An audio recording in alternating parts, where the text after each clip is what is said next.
Hi all, welcome to my channel. இன்னைக்கு நம்ம என்ன பார்க்க போறோம்னா வைரலான கேரட் ஆயில் பத்தி தான் பார்க்க போறோம். கேரட் ஆயில் உண்மையிலேயே ஸ்கின் லைட்டன் பண்ணுதா? சோ அது எஃபெக்ட், அந்த ரிசல்ட்ஸ் எஃபெக்டிவா இருக்கா, எல்லாரும் யூஸ் பண்ணலாமா அப்படிங்கறத தான் நம்ம பார்க்க போறோம். வாங்க வீடியோக்குள்ள போலாம். வீடியோவை ஸ்கிப் பண்ணாம பாருங்க, ஏன்னா உங்களுக்கு நிறைய இன்ஃபர்மேஷன்ஸ் இந்த வீடியோல உங்களுக்கு இருக்கு. ஓகே, இப்ப பாத்தீங்க அப்படின்னா கேரட் ஜூஸ் குடிச்சா நல்லதுங்க. பட் குடிச்சுக்கிட்டே நீங்க எவ்வளவு இயர்ஸ், ஒரு 2 வருஷம் 3 வருஷம் அப்படியே குடிச்சிட்டு இருந்தா டெஃபினட்டா உங்க கலர்ல ஒரு இம்ப்ரூவ்மெண்ட் தெரியும். எப்போ 2 வருஷம் 3 வருஷம் கிட்டத்தட்ட நீங்க குடிச்சுக்கிட்டே இருக்கணும். ஆனா இப்ப பாத்தீங்கன்னா யூடியூபர்ஸ் எல்லாம் பண்றாங்க, ஒரே வாரத்துல நான் இப்படி இருந்தனா ஒரு டோன் ஃபேர் ஆயிட்டேன் அப்படின்ட்டு. இது எப்படிங்க நம்புறது? ஒரு ஸ்கின் உங்களுக்கு ரீஜெனரேட் ஆகணும் அப்படின்னா 28 டேஸ் எடுக்குமா? சோ ஒரே வீக்ல உங்களுக்கு எப்படி அந்த ரிசல்ட் தெரியும் சொல்லுங்க? 28 டேஸ் ஆகும் லைட் இம்ப்ரூவ்மெண்ட் தெரியறதுக்கு. சோ அப்பதான் உங்க ஸ்கின் கொஞ்சம் ஒரு ஷேட் பிரைட்டரா இல்லையா அப்படின்னு தெரியும். ஜஸ்ட் அப்ப அது தெரியறது எல்லாமே ஒரு மாயை தான், அவ்வளவுதானே தவிர எதுவுமே உண்மை கிடையாது. சரி, கேரட் ஆயில் அப்ளை பண்ணா லைட்டன் ஆகுதுன்னு சொல்றாங்களே, லைட்டன் ஆகுமா? ஆகுங்க. பட் ஆனா ப்ராப்பரான மெத்தட்ல பண்ணணும். இப்படி ஃப்ரையிங், ரோஸ்டிங் இதெல்லாம் பண்ணனால உங்களுக்கு ஆறதுக்கான சான்ஸே இல்லை. என்ன நியூட்ரியன்ஸ் இருக்கு?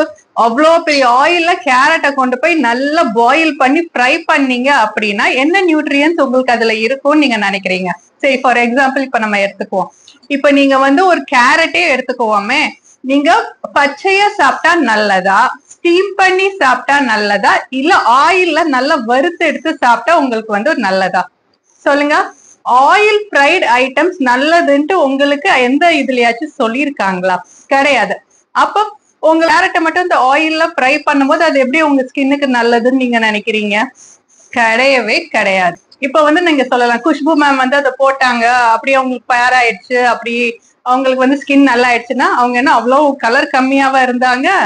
அவ்வளவு கலர் ஜாஸ்தியா இருந்தாங்க. இதுல அவங்களுக்கு ஃபேர் ஆறது ஆகாதுன்னு நம்மளுக்கு எப்படி தெரிய போகுது?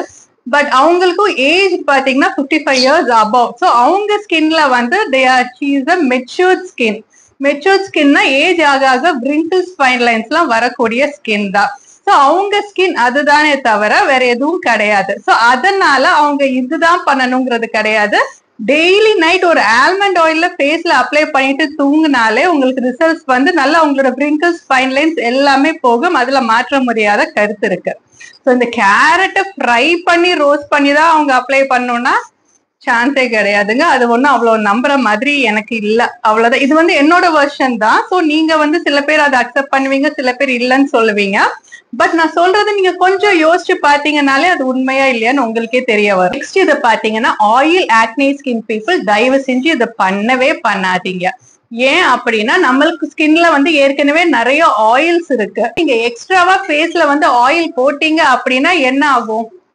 இன்னும் எக்ஸ்ட்ரா பிம்பிள்ஸ், ஆக்னே தான் உங்க ஃபேஸ்ல வருமே தவிர வேற எதுவுமே வராது. So oil acne skin people இதை ஒமிட் பண்ணிடுங்க. நிறைய யூடியூபர்ஸ் போடுவாங்க. பட் ஆயிலி ஸ்கின் இருக்கிறவங்க எப்படி ப்ரிப்பேர் பண்ணணும் அப்படின்னு சொல்லிட்டு தான் போட்டுட்டு கையில தான் அப்ளை பண்ணி காமிப்பாங்க. அதே இது ட்ரை ஸ்கின் இருக்கிறவங்களுக்கு ஸ்கின் ரொம்ப ட்ரையா இருக்கும், என்ன ஆயில் போட்டாலுமே குடிக்கும். சோ அவங்க ஜஸ்ட் ஒரு ஃபேஸ்ல அப்ளை பண்ணி காமிச்சிட்டு ஒரு கடைசியா 7th டே அப்போ ஒரு ஷேட் உங்களுக்கு டார்க்கரா லைட்டரா காமிச்சு நான் சூப்பரா லைட் ஒரு ஷேட் நம்மளுக்கு இதுவாயிடுச்சு போடுங்க சொல்லிட்டு அதனால உங்களுக்கு பிம்பிள்ஸோ டைனி பம்ப்ஸ் ஃபேஸ்ல அந்த மாதிரி அதெல்லாம் வந்துச்சுன்னா யார் பொறுப்பாக முடியும்? அவங்க சொல்லிட்டு போயிடுவாங்க நம்ம ஸ்கின். சோ இந்த ஸ்கின்குள்ள உங்களுக்கு பாத்தீங்கன்னா thousands of millions of துளைகள் இருக்கு. அது வழியா நீங்க என்ன போட்டாலுமே ஸ்கின்குள்ள போய் நம்ம பிளட்ல போய் கலக்கும். சோ அதனால யூஸ்வலா ஸ்கின்குள்ள போறதுனால உங்களுக்கு பிம்பிள்ஸ் வர்றதுக்கான சான்சஸ் ஜாஸ்தி இருக்கு. போட்டா கலர் வரும் 1 வீக்ல அப்படின்னு சொல்லுங்க, அதெல்லாம் கிடையாதுங்க. இது போட்டா மெயினா உங்களுக்கு டைம் எடுக்கும். அட்லீஸ்ட் ஒரு 6 months, 1 month, 2 months, 3 months ஆச்சு எடுக்கும். ஆனா ஃபைன் லைன்ஸ், wrinkles டெஃபினட்டா நீங்க கம்மி ஆகும். இது கிடையாது. நீங்க நைட் ஆயில் அப்ளை பண்ணீங்கனாலே, நார்மல் ஆயில், ஆல்மண்ட் ஆயில் அந்த மாதிரி, ஆலிவ் ஆயில் சில பேருக்கு கருக்குன்னு சொல்லுவாங்க. சோ ஒரு நல்ல ஒரு ஆல்மண்ட் ஆயில் அதெல்லாம் அப்ளை பண்ணீங்கனாலே டெஃபினட்டா உங்களுக்கு ஒரு ஸ்கின்ல இம்ப்ரூவ்மெண்ட் இருக்கு. வீடியோஸ்ல பாத்தீங்கன்னா கேரட் ஆயில்ல நல்லா துருவி போட்டு அந்த ஆயில அவ்வளவு ஃப்ரை பண்றாங்க. ஒரு குறிப்பிட்ட அளவுக்கு மேல ஃப்ரை பண்ணாலே நியூட்ரியன்ஸ் இருக்காது. ஆனா இவங்க ஃப்ரை பண்ணா அந்த ஆயில்ல என்ன நியூட்ரியன்ஸ் பேலன்ஸ் இருக்கும்னு எனக்கு தெரியல. அது ஸ்கின்ல போட்ட நியூட்ரியன்ஸே இல்லாத ஆயில்ல போட்டீங்க அப்படின்னா அது வெறும் அந்த ஆல்மண்ட் ஆயில் நீங்க போட்டு ஃப்ரை பண்ணீங்கனாலும் கோகனட் ஆயில் இருந்தாலும் அந்த ஆயிலோட நியூட்ரியன்ஸும் இருக்குமான்னு தெரியாது. ஏதோ ஒண்ணு ஃபேஸ்ல போடுறீங்க, உங்களால அதை சயின்டிபிக்கா ப்ரூவும் பண்ண முடியாது அதுக்குள்ள நியூட்ரியன்ஸ் இருக்கா இல்லையாட்டு. ஏதோ போடுறாங்க, நம்மளும் சேர்ந்து ஃபேஸ்ல அப்ளை பண்ண வேண்டியதுதான். நெக்ஸ்ட் பார்த்தா சரி அப்ப எங்களுக்கு வந்து கேரட் இது பண்ணலன்னா டெஃபினட்டா கேரட் வந்து உங்களுக்கு கொஞ்சம் லைட்டன் பண்ணி கொடுக்கும். பட் எப்படி பண்ணணுங்கிற மெத்தட நான் சொல்லி தரேன். இவங்க பண்ற மாதிரி ரோஸ்டிங், ஃப்ரையிங், ட்ரையிங் இதெல்லாம் பண்ணீங்க அப்படின்னா வேலைக்கு ஆகாது.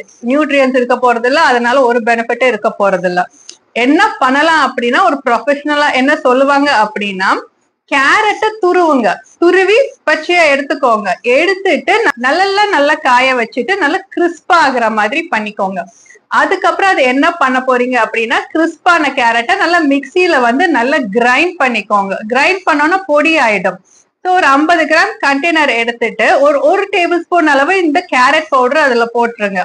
ஸோ போட்டதுக்கு அப்புறம் அதை ஃபுல் பண்ணி வைக்கிறதுக்கு ஆல்மண்ட் ஆயிலோ கிரேப் சீட் ஆயில், இது 2 ஆயிலுமே ஸ்கின் பிரைட்னிங்க்கு வந்து நல்ல எஃபெக்ட் கொடுக்கும். இந்த ஆயில்ல ஒரு ஆயில் எடுத்து அந்த ஜாரை வந்து ஃபில் பண்ணிக்கோங்க. ஃபில் பண்ணி க்ளோஸ் பண்ணிட்டு ஒரு நிழல்லே ஒரு கபோர்டு, உங்க வீட்டுல கபோர்டு இருந்துச்சு அப்படின்னா அந்த கபோர்ட்ல வச்சுக்கோங்க. கபோர்ட்ல வச்சுட்டு 1 மந்த்துக்கு இன்ஃபியூஸ் பண்ணுங்க. இன்ஃபியூசிங் மெத்தட்.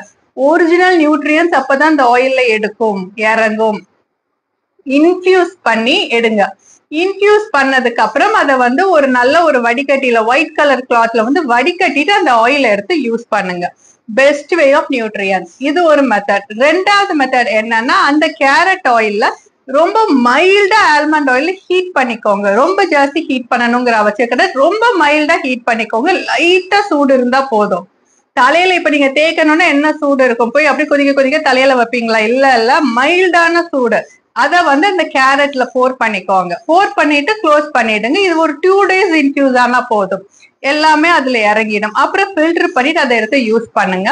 யூஸ் பண்ண நாளடைவுல வந்து உங்களுக்கு ஸ்கின் வந்து கொஞ்சம் ஒரு ஷேட் 2 ஷேட் கண்டிப்பா பிரைட்டர் ஆகும். ஆயிலி ஸ்கின் பீப்புள் பண்ணவே பண்ணாதீங்க, உங்களுக்கு அது வந்து ஸ்கின்னுக்கு நல்லது கிடையாது. ட்ரை ஸ்கின் பீப்புள் தாராளமா இதை வந்து நீங்க ட்ரை பண்ணலாம். சிம்பிளா சொல்லணும்னா ஃபுட்லயே சொல்லணும்னா ரைஸ் வந்து சாப்பிட்டீங்க, ஓகே சாப்பிட்டீங்க, சும்மா சாப்பிட்டீங்க, வடிச்சு சாப்பிட்டீங்க, பழைய கஞ்சியா எடுத்து வச்சு சாப்பிட்டீங்க அப்படின்னா நல்லது. அதே இது வத்தல் போட்டு அந்த வத்தல் ஆயில ஃப்ரை பண்ணி சாப்பிட்டா யாராச்சும் நல்லதுன்னு சொல்றாங்களா? நம்ம பாட்டி மாதிரி தான் நம்ம ஸ்கின்னும். சோ அதனால யூடியூப்ல அப்படியே ஒருத்தவங்க பண்ணாங்க அப்படின்னா இவ்வளவு வருஷம் ஸ்கின் கேர்ல எல்லாருமே இருக்காங்க. இந்த மாதிரி கேரட்ல பண்ணா இது யாருக்கும் தெரியாதா என்ன? ஏன் பண்ணல? இவங்க ஒருத்தவங்க வந்து செலிபிரிட்டி பண்ணிட்டாங்க அப்படின்னா எல்லாருமே அதை பின்னாடியே ஃபாலோ பண்ணி அது வைரல் ஆயிட்டு பண்ணுவாங்க. நாளைக்கு நம்மளுக்கு வந்து ஃபேஸ்ல ஏதாச்சும் ஆச்சுன்னா நம்ம தான் அதுல கஷ்டப்பட போறோமே தவிர அவங்கள யாரும் வரப்போறது கிடையாது. அதெல்லாம் ரொம்ப பார்த்து பண்ணுங்க. நீங்க கொஞ்சம் அந்த யூடியூப்ல வர்றது எல்லாத்தையுமே பார்த்து அப்படியே நம்பி அப்படியே பண்ணாம கொஞ்சம் திங்க் பண்ணுங்க. திங்க் பண்ணீங்கனாலே உங்களுக்கு உங்க ஸ்கின்னுக்கான ப்ராப்ளம் சொல்யூஷன் கிடைச்சிடும். நம்ம கேரட் வந்து நம்ம வந்து பாயில் பண்ணாதான் நல்லது, ஸ்டீம் பண்ணாதான் நல்லதுன்னு சொல்றாங்க. இவங்க இவ்வளவு ஃப்ரை பண்றாங்களே, இந்த ஃப்ரை பண்ணா நல்லதா? சரி வெளியில தான் போடுறோம் அப்படின்னு நீங்க நினைச்சீங்கன்னா என்ன வெளியில போடுறோம்? வெளியில போடுறது உள்ளுக்குள்ள போகாதுன்ட்டு அர்த்தமா? கிடையாது. அவ்வளோ மில்லியன்ஸ் ஆஃப் துளைகள் கலக்கு, அதுக்குள்ள ஸ்கின்குள்ள போய் உங்க பிளட்ல கலக்கும் இது எல்லாமே. அப்புறம் எப்படி அது வந்து நீங்க உள்ளுக்குள்ள எப்படி ஃபுட் கொண்டு போறீங்களோ அப்படிதான் வெளியில அப்ளை பண்றது நீங்க பார்த்து பண்ணணும். ஸோ பார்த்து பண்ணீங்க அப்படின்னாலே டெஃபினட்டா உங்களுக்கு ஒரு ஹெல்த்தியான நல்ல ஸ்கின் கிடைக்கும். இனிமே யோசிங்க, அப்படியே எதையும் நம்பாதீங்க. யோசிச்சு இது உங்களுக்கு தேவையா இல்லையா, இது உண்மையா இல்லையான்னு 2 செகண்ட் ஆராய்ச்சி பண்ணிட்டு அப்புறம் நீங்க பண்ணுங்க. ஒரு நல்ல வீடியோல நான் உங்களுக்கு மீட் பண்றேன். Until then, bye.